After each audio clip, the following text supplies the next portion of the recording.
Welcome back.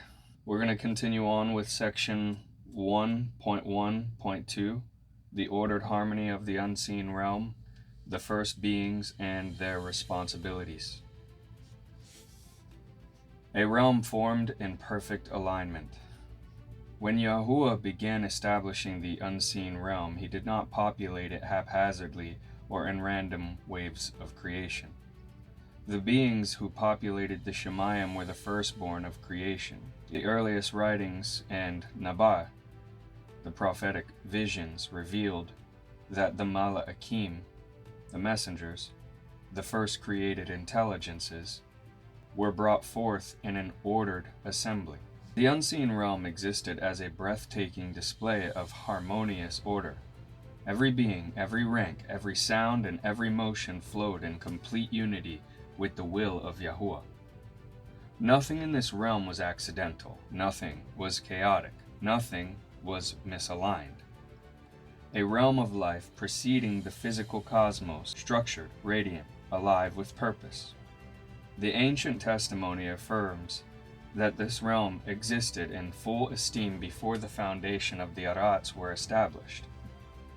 The previous section included this text. 𝐤𝐄𝐄, or Job, chapter 38, 4-7. Where were you when I laid the foundation of the erupts? Declare if you know. Who set its measures, or stretched the line upon it? On what were its foundations sunk, or who laid its cornerstone?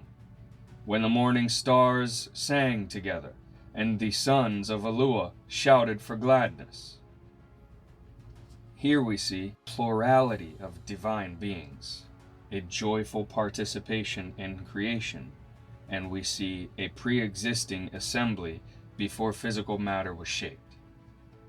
The morning stars and the sons of 𝐤𝐿𝐿 were witnesses to the earliest creative acts.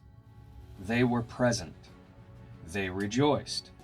They understood that the purposes of Yahuwah were expanding into a new realm. This moment reveals that the unseen realm was not merely populated, it was gathered. The reason for repetition on this topic of the unseen realm and its inhabitants, their roles, and what took place is for understanding of later connected sections. Furthermore, the text which was just read in 𝐤𝐿𝐿, or Job, reveals more than the joy of the first beings. It reveals creation was witnessed. It was not done in isolation. The beings witnessing it already existed. They possessed understanding, emotion, and voice. They recognized the work of Yahuwah and responded in worship.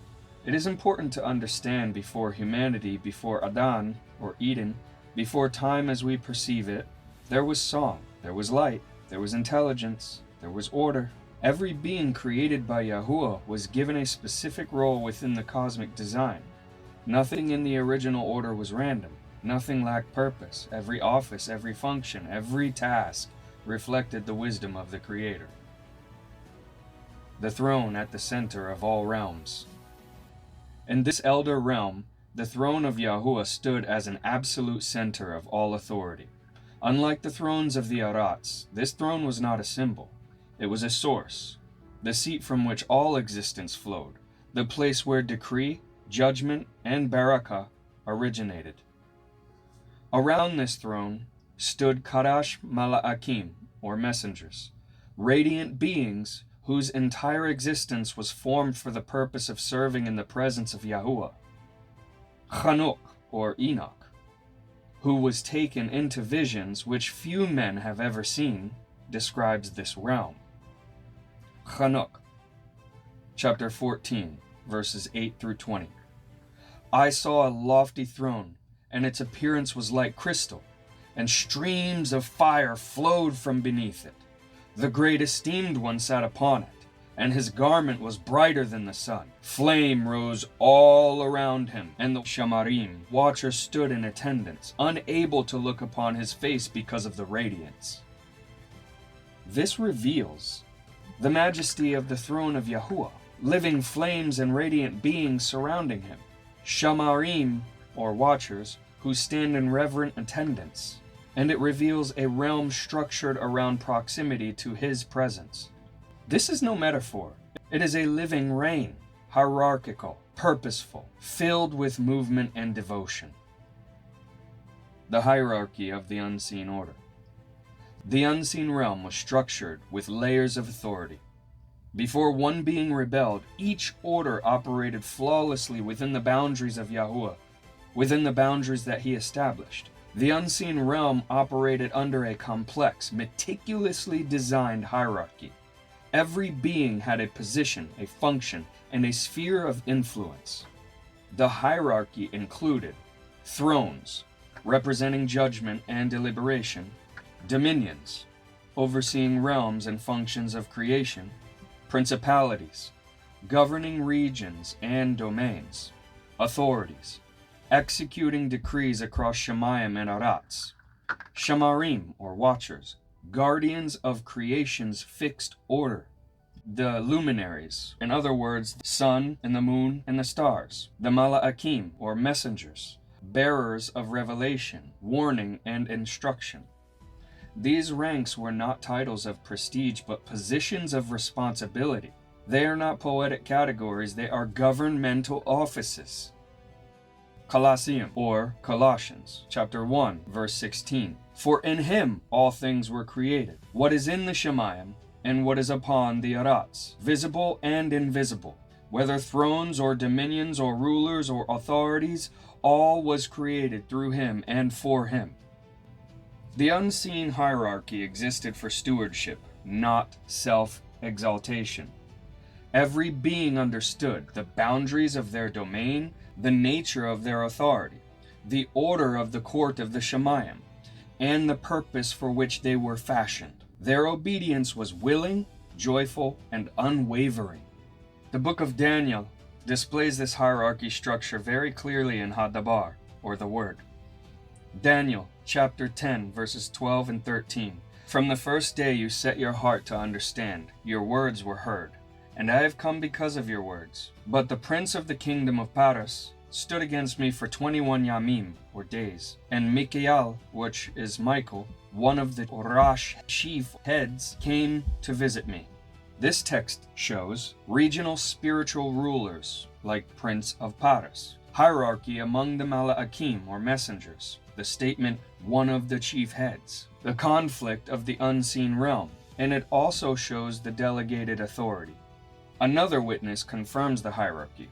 Colosseum, or Colossians, chapter 1, verse 16. For in him all was created, what is in the shamaym, and what is upon the erupts, visible and invisible, whether thrones or dominions or rulers or authorities, all was created through him and for him. And again, Tahalim, or Psalms, chapter 82, verse 1. Yahuwah stands in the assembly of the mighty. He judges in the midst of the mighty ones. This hierarchy was not optional. It was designed by Yahuwah himself. Even the court scenes of the shamaym demonstrate the assembly. Ayub, or Job, chapter 1, verse 6. And the sons of Yahuwah came to present themselves before Yahuwah. And again, Ayub, chapter 2, verse 1. Again, the sons of Yahuwah came to present themselves before Yahuwah. These were formal gatherings, not random encounters. The beauty of the perfect order. Everything in the unseen realm reflected the character of Yahuwah. Harmony, wisdom, power, unity, order, beauty, purpose. No motion was wasted. No authority was misused. No will opposed the will of Yahuwah at this time. Ancient writings preserve the testimony that Yahuwah taught the mala'akim. Chanuk, or Enoch, chapter 1. He showed them what had been and what shall come to be, and he taught them the wisdom of the shamaym. Yobalim, 2. He taught the mala'akim all his works of the shamaym and the erupts, and he appointed each to his own order. He revealed to them the cycles of appointed times, the paths of the luminaries, the structure of the shamaym, the foundations of the erupts. He revealed to them the order of creation, the mysteries appointed for mankind, and the boundaries they must never cross. Some knowledge he shared freely, some he reserved, some he withheld entirely. The court of the sovereign. The unseen realm also possessed a deliberative assembly, Yahuwah's court of the Shamayim. This council was not a gathering of equals, but a structured assembly through which Yahuwah revealed his will and appointed tasks to his servants. The court of the Shamayim functioned with consistency, order, and dignity. The earliest glimpses of the Shamayim Council showed an ordered gathering of beings standing before the throne of Yahuwah, not as equals, not as rivals, not as independent powers, but as appointed servants who answer, observe, and execute his commands. The Nabai witness of Makayahu, or Micah, records this council explicitly. It was previously shown but now expanded. 1 Malachim, or 1 Kings, 22 verses 19 through 22. This scene reveals deliberation, initiative, differing proposals, divine oversight, permitted agency. The Malachim, or messengers, were not mindless. They possessed volition within the boundaries of the sovereignty of Yahuwah.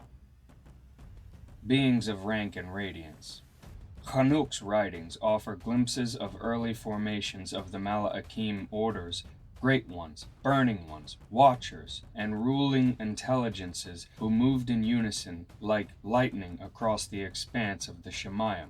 𤤄𝄅 14:18 through 23. I saw great brightness, and the watchers moved like living flames, and none among them turned aside from his path. They baruched the great esteemed one upon the throne, whose garment was brighter than the sun. This reveals disciplined movement, unity without hesitation, varying forms of radiance, hierarchical structure, reverence filling every motion. The unseen realm was a reign, not a gathering of unaligned spirits. The first instruction. According to ancient testimonies, the early Malachim were taught directly by Yahuwah. They learned the laws of creation, the cycles of the luminaries, the ordered boundaries of realms, the purposes behind the visible and invisible design. This instruction is witnessed in Yobalim. Yobalim 2, 1 through 3. He taught the Malachim all the works of the Shamayim and of the Erupts, and he appointed them over their orders, and they attended to their duties before him. This means everything was structured. The first beings were educated, they received roles, they executed tasks without issue. Each order was established intentionally. This destroys the idea of spontaneity or randomness in the unseen realm. The teaching of the host of the Shamayim. Before the creation of mankind, Yahuwah himself taught the beings of the Shamayim, as recently was mentioned. He revealed mysteries, boundaries, and the structure of creation. Yobalim 2. And he taught the Malachim all the works of the Shamayim and of the Erupts, and he appointed to each one his own order and duty. This means the beings of the Shamayim were not omniscient. They required instruction. Yahuwah revealed what was necessary. Some knowledge was reserved for humanity alone, and other mysteries were withheld entirely. They did not act from self-derived wisdom. They acted in obedience to revealed knowledge. The Shamaym, or watchers over creation. Among the beings of the Shamayim, certain orders were entrusted with observation and stewardship over the rhythms of creation.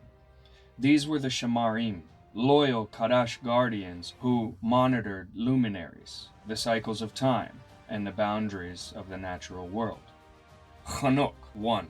And he showed the Malachim what had been and what shall come to be, and he appointed Shamarim, the watchers, over the order of the luminaries and over the seasons of the Erupts.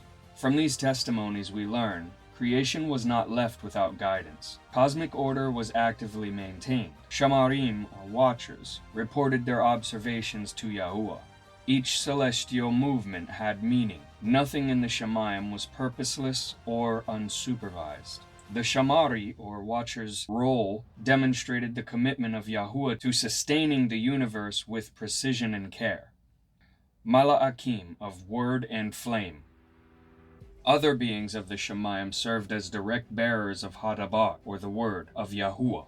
Malachim who delivered instruction, warning, revelation, and comfort. Hadabar often describes them as flames of fire, reflecting the purity and power of their office. Tahalim, or Psalms 104:4. He makes his Malachim winds, his ministers a flame of fire.